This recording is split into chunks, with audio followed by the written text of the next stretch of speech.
I'm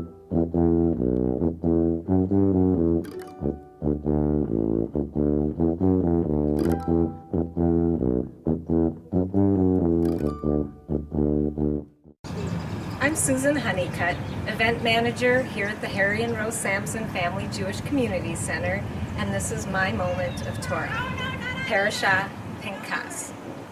When I was assigned to talk about this portion, all I knew was that it had to do with 5 sisters and women's rights in the Bible. It was a little uncomfortable knowing I'd be on YouTube, but here goes.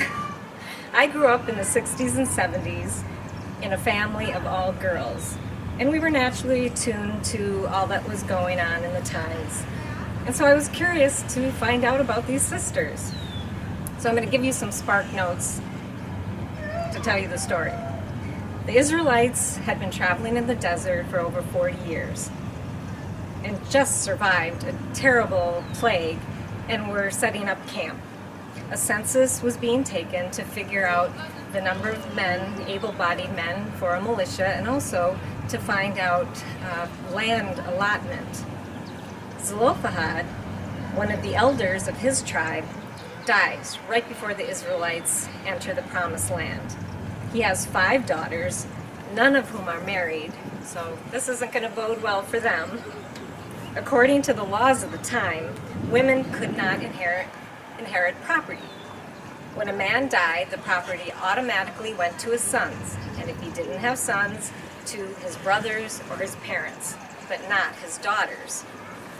Zelophehad's daughters were intelligent, strong, really together women. So what did they do?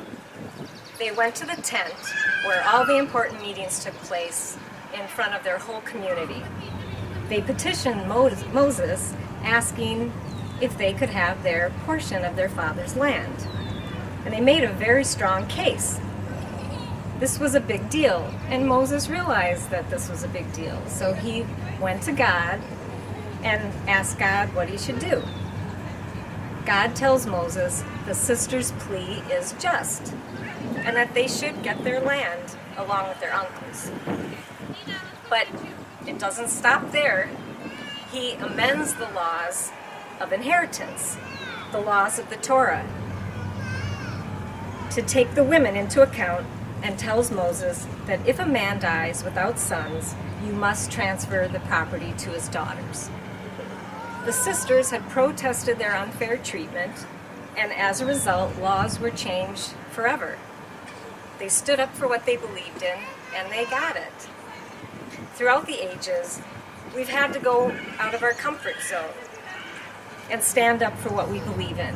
Susan B. Anthony, the suffragette movement, Rosa Parks, civil rights, and Lilly Ledbetter, standing up before the Supreme Court a few years ago and winning legislation with the Fair Pay Act.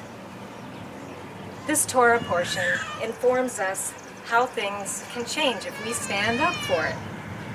In Judaism, it's our responsibility to repair the world.